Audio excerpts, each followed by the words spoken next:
Guys, we're going to start off with something fun for the Thursday, as it's our last show of the week. Now, you guys know me. I am a millennial. And, you know, a lot of times millennials, people say we have it tough. People say that we actually have less than our parents do. That it's harder for us to buy a house and it's harder for us to raise a family. Why? Because living wages haven't kept up with inflation. In fact, they're not living wages at all. Most millennials are working multiple jobs. A college degree is almost worthless, depending on the field, and in most cases, that is the case. And we have crippling amounts of debt. Well, it turns out, according to courts, we're just totally looking at the analytics wrong. And in fact, millennials, we're not worse off. We are rich. Can you believe it? I woke up today with a new strut in my step. Turns out I was wrong all this time. Millennials are rich. This article is from Quartz.com, who typically craps on millennials, and this article is no different. But let's check it out. Let's find out how rich we are. Actually, millennials may be the wealthiest generation. This is written by Allison Schrager. And check out this photo. Look, this is all these scantily clad girls being all millennial-like. This is just the same as those articles that would crap on the baby boomers, and they would have a picture of a girl, in a tank top or something like that at a concert. It's the same thing, spanning the generations. Look, if there's one thing we know will always be the case, it's that women have boobs, and sometimes they dress appropriately for the temperature. Those harlots! All these girls! That's what this is. That's what this article is. All right, so let's go into this dumb article. All right. In popular imagination, millennials are stuck in the prolonged state of financial adolescence. Guys, it's all in our head. That big-ass number of student loan debt, you're imagining it. You're imagining those zeros. Really, it's only like $20. They have no car, no house, no spouse, and are overwhelmed by students' loans. Also in their imaginations. It's all in their imagination. You don't see that car out there? It may be their fault, but they are worse off than Gen X. It may not be their fault, but they are worse off than Gen Xers or baby boomers, argues recent coverage of a study by the Federal Reserve Board. You know, the people that are in charge of money and how it works. The study estimates millennials, the generation born, blah, blah, blah, have less wealth, incomes, and trapping of adulthood than other generations did at their age. Other things that indicate this, participating in the world around you and talking to millennials. But this is different. It could also be argued that millennials are in fine shape, maybe even richer than previous generations. Gee, how is this? But they have just chosen to invest in different assets. I get it. It's just we've invested in different assets, like, not having them. I never thought about it that way. Wow, this article has changed my mind on everything. This may even be a smart strategy. Baby boomers and Gen Xers grew up in a different economy, where people needed different assets to survive and signal success. Assets like, a roof over their head, or enough food to eat, or a wage that paid them enough to cover their expenses. We don't need those assets anymore. Now, we just need avocado toast. I feel so much better about everything, you guys. All right, so let's look at... The world has changed, and if you measure millennials by old metrics, they look poor, but they might just be well hedged for the new economy. Okay, all right. All right, so they talk about advances of... All right, so as the economy moves away from low-tech manufacturing and into high-tech and services, the returns to increased levels of education increased. College graduates can expect to earn about $1 million more in their lifetimes than Americans without a degree. Those statistics are often very skewed, by the way, and don't take into account the type of degree. All right, or to put it another way, lacking a degree poses serious costs. One could argue that's not necessarily true. High school graduates face stagnating wages and higher rates of unemployment. Spoiler alert, so does everybody else.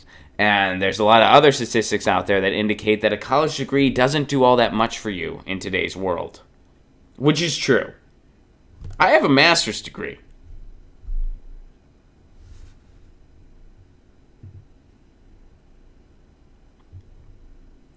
All right. Oh, let's go back to the article. Given those economic shifts, paying more for education through college loans, it may be a smart strategy because it may be the best way to protect your future earnings in a changing economy. Taking on debt to fund more education. Again, they're basing this on one study that says people with degrees can expect to earn $1 million more in their lifetime than people that don't. This is a skewed study. Because, first of all, most people don't even earn $1 million in their lifetime.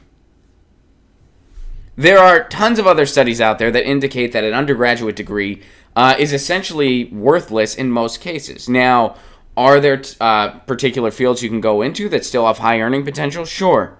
If you're going to be a doctor, if you're going to be an engineer, or if you do an apprenticeship, like being a carpenter or being a mechanic or something like that, yes, you have high earning potential. By the way, you know what? That doesn't require a college degree. So these statistics out there that say earning some college degree is a license to make money are at best dated and at worst just cherry-picked statistics that makes it borderline propaganda. We don't need to dive into one individual study to know that the evidence is out there, and most millennials know it just by living in the world. So no, you're not guaranteed $1 million more in your life if you have an undergraduate degree. That's absolutely ridiculous. The fact that this article is parroting that nonsense in 2018 is sad. But let's go on.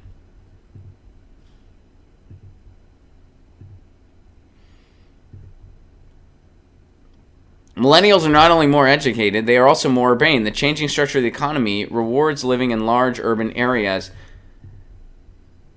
That's because that's the only place where jobs are in most cases. Most millennials have to live in cities because that's the only place where jobs are. And usually they get a job that doesn't pay them enough. And they have crippling amounts of debt. My sister lives in San Francisco. She can tell you about what's going on there. The people that are there, they're there because they have to go there for jobs. And yes, many are well paying. A lot aren't. People don't have the option of staying in their small town anymore as often because a lot of those manufacturing plants are closed.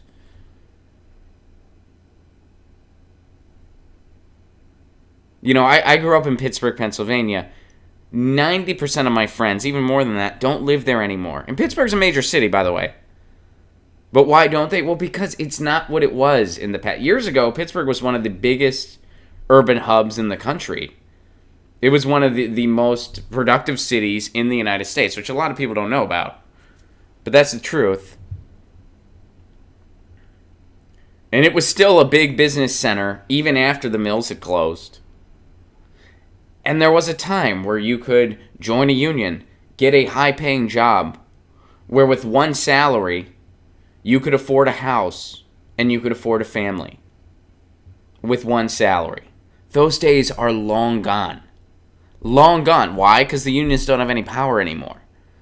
And this article is saying that, oh, well, here's this statistic that says a college degree gives you this big earning potential. No, a college degree doesn't give you a whole lot. It's basically a barrier to entry at this point. And what people do is they give you this college degree, they give you this unpaid internship, they throw you with crippling amounts of debt, and then if you don't have the years of experience they want to see, they don't frickin' hire you.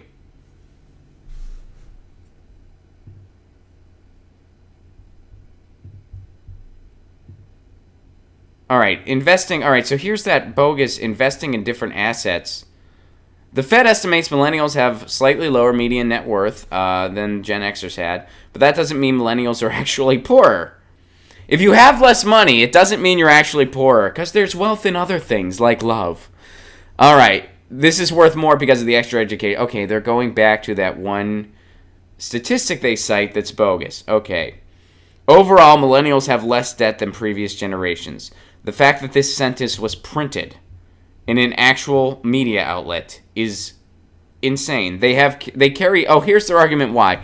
They carry lower credit card balances at the same age, $1,800, compared with $2,500 for Gen Xers. The Fed speculates the financial crisis scared millennials from over-borrowing. Oh, I get it. So generations before us that could borrow more so they could get houses and a quality of life, we're not able to do that, so it makes us richer. Hey, this is logic that makes the Bible look intellectually astute. Hey, rich are the meek. Being poor is a gift. Guys, here's my question. Fellow millennials, or if you're maybe just a millennial in spirit, or if you just appreciate millennials, whatever. I know there's people of all ages on the stream. What are you going to do with your newfound wealth? I had no idea I was rich. Turns out I just wasn't looking at it the right way. That debt is for my higher education. That gives me millions of dollars and more earning potential. I have a master's degree. Using myself as an example, what did that master's degree give me a license to do? It gave me a license to teach. And I did. I taught at a community college. I made more money to perform at one college than I did teaching at a community college for an entire semester. The way they pay adjuncts in this country is nothing short of criminal. You don't even get paid minimum wage when you add it all up. And you can see articles out there where there's adjunct faculty across the country that are homeless because they don't make enough money to survive. Or they have 2 or 3 different jobs. I did adjuncting on the side. For me, it wasn't a big deal because I was a road comic. I did it online, and I did it on the side whenever tour dates were slow. So for me, it was just a little extra income. For the people that did it full time, I really felt sorry for them. By the way, that's another fun fact. You can make more money, at least in my situation. I know not every situation is exactly the same. I was able to make more money as an opening act road comic. I wasn't even headlining at this point. I was an opening act than I would as a full-time faculty. How do I know that? Because it was offered to me. And I looked at the numbers and I turned it down. Because it would have been a pay cut. And it's way less fun than doing stand-up, I'll be honest. But I was looking at it all wrong, you guys. I was like, and again, that's a fun statistic I love to remind people of. I got paid more to perform at one college than I got paid to teach at a college for an entire semester. Anyway, what are you guys going to do with all your newfound wealth? I'm going to buy a boat. I've decided it's time. I'm buying I didn't realize I was rich. I was just scared. So I'm going to buy a boat. What are you guys going to do? What are you guys going to do?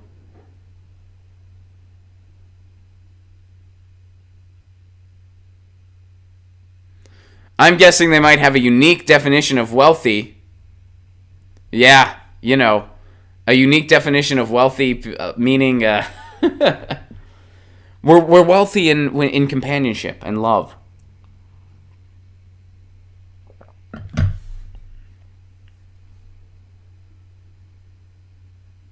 I'm going to buy a first and second home, Ren Economics says. Good for you. Edwin, you're going to park your boat inside my boat. Lori's going to leave the country. Where are you going to go, Lori? Are you going to go to my crush city, Manchester? If so, I'm coming too. Let's see. Didn't you see Steven Pinker's TED Talk? I did not, David. Don't you know everything is great now and getting better all the time? The numbers don't lie, Ron Placone. Chris Wynn says, my sister ran up about $100K in debt getting a doctorate in 6 years of college, and that was almost 10 years ago. Student loans are even worse now. That's true. My student loan debt, Red Economics points out, my student loan debt prevents me from completing my degree. Plus, the longer I don't pay it, the more debt they add. But, Red Economics, didn't you see the article? That's all in your mind. That's all in your imagination. You're imagining this. See, what happens is we just need to borrow more. It's all up to us. See, the Gen Xers, they just borrowed. And we're not doing that. We actually have less debt, Red Economics. It's all in your imagination. Get out of your imagination and into the world. And Chris Wynn points out the stock market is booming. Nathan's buying an island, and he offered me to park my boat there. Thank you very much. Ron, I think you need more hugs. Probably we all do. We all need more hugs, but I'm bringing this up not to have a pity party for me. I'm just calling the world for what it is. There's no reason to have a pity party for me. I'm a comedian. I get to be creative for a living. As long as I can do that, I'm happy. But I see the world around me, and I know that this article is complete nonsense. And I know that just saying that a degree is some license to make millions of dollars more is skewed at best. We all know that. That's tremendously false. I think the rise of suicide jokes being the norm online, I can't speak to that one way or another. I mean, I'm a comedian. I've always been around suicide jokes.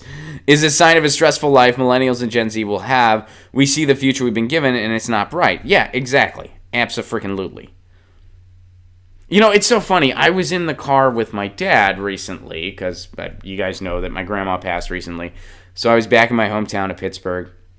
And we were in the car together, and it was me and my sister and my fiance and my sister's fiance, and we're sitting there, and my dad goes, "Yeah, this is the first generation where the past, where you don't have it as good as the generation before you.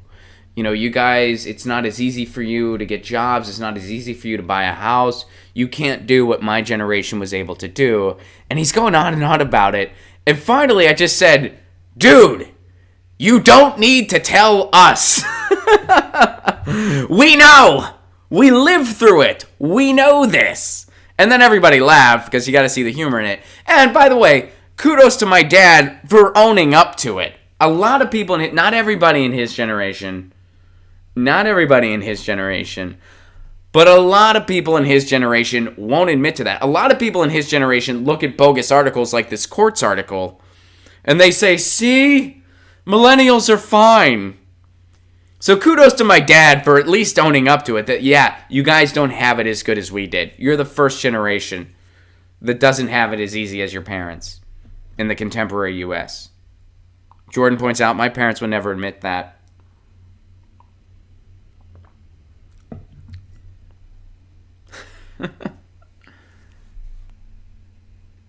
Yeah, this article's so goofy. I thought we'd have a fun time laughing about it. But, guys, I'm stoked for my boat. Ron, do you have a ranch for all these ponies I just bought with all this newfound currency? Daniel wants to know. Yes, Daniel. We'll buy a ranch. I mean, what's stopping us? We'll get a ranch. Black Uni, I got my degree in 2001. Didn't help me at all get work in my field because it all got outsourced. Well, that's the other thing. One of the things for Gen Xers, and we don't have time to look up a bunch of statistics here, but a lot of Gen Xers, they were told, get into computers and you're fine. And then, what happened was the bubble burst, everybody got into computers, and now, techs, like there was that generation where being a basic tech, you were a dime a dozen. And you were sold this idea that going to computers, you're good. That was true for a couple years, then it went away. My family is mostly comfortable, strict Catholic, and they think everyone is great with Trump in office. My family's Catholic too. They do not think everyone's great with Trump in office. They're pretty progressive. We just disagree on a few things. Natural Progressive, thank you for the Super Chat contribution. I think it's from yesterday, but you sent it at the very end. I didn't get to give you a shout-out, so thank you. Baby Gerald, thank you very much for the Super Chat contribution. Ron, love your show. Everyone here should check out Richard Wolff's latest Democracy at Work, The Great American Purge. It explains so much of how we got here. I love Richard Wolff's podcast. Sometimes I only listen to his preamble and not the whole thing. But I do love Richard Wolff's podcast. That's a fantastic recommendation. I learned so much in that freaking podcast. He is a very, very intelligent man. If you're not familiar with Richard Wolff, he's an economist. And, man, he really has a way of breaking it down. Anyway, millennials, we're rich. We didn't know it. How did we not realize that? Get your news on with Ron. Don't you want to know what's going on? We're getting our news on today. Get your news on with Ron. Don't you wanna know what's going on? We're getting our news on today. You can tweet me an article at Ron Placone. We'll go through it together and